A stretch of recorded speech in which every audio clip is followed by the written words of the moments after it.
Last year, my colleague Jane Bradley and I were taking a closer look at the British criminal justice system, all along the way from the courts to police departments to basic data that should have been available from the ONS here, the Office of National Statistics.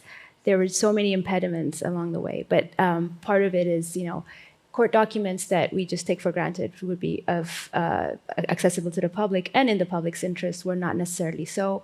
We had to fight judges in order to allow us to get documents that by law we should have been able to get pretty straightforwardly. The last story in that series was about a man who spent much of his life in prison, and he was a drug dealer, but the last charge was under new legislation, the modern slavery legislation. And I had finally managed to convince him to speak to me while he was serving time in prison. And I was very excited when he tried to add me to one of his visitors so that I could actually speak to him. But I got a call from the prison ward. And when they asked me what my relationship was with him, I said, I'm a reporter. They immediately hung up, and that was it. I had absolutely no access to him after that. Not even through letters, which struck me as even more draconian and more restrictive than, people in federal prisons in the U.S. So I had to essentially wait until he was released from prison in order to complete that story. And eventually as well, we had to, much as what happened in previous projects, we had to really build our own databases, collecting piecemeal information from the Ministry of Justice, from the CPS here, the prosecution services, because the government, in a lot of ways, and the judicial system had not really kept to its promise to track a lot of data, and so whenever we encountered these problems, we had to find creative ways of getting around them, especially with the database.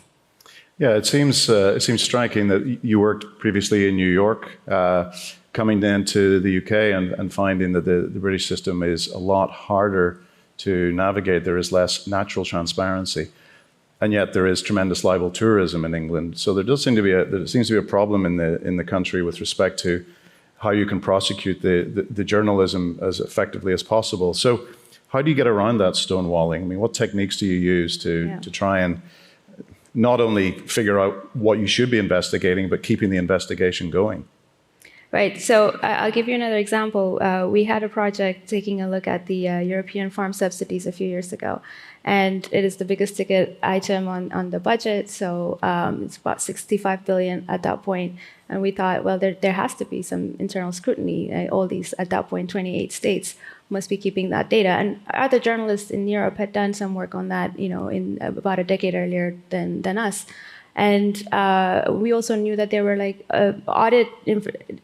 auditing databases where they collected all information about where the money was going, who was getting paid, and how much every year.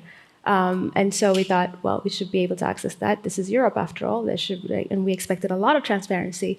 What we found, with me and my colleagues, was quite the opposite. And not only were we not allowed to access any aspect of the data, when we went to Ispra, just outside of Milan, a beautiful place, where there's a big scientific community doing research on the effects of the farm subsidies on climate change, we had minders following us around the entire time, basically keeping the scientists who should be objective from talking to us, chilling that any sort of communication.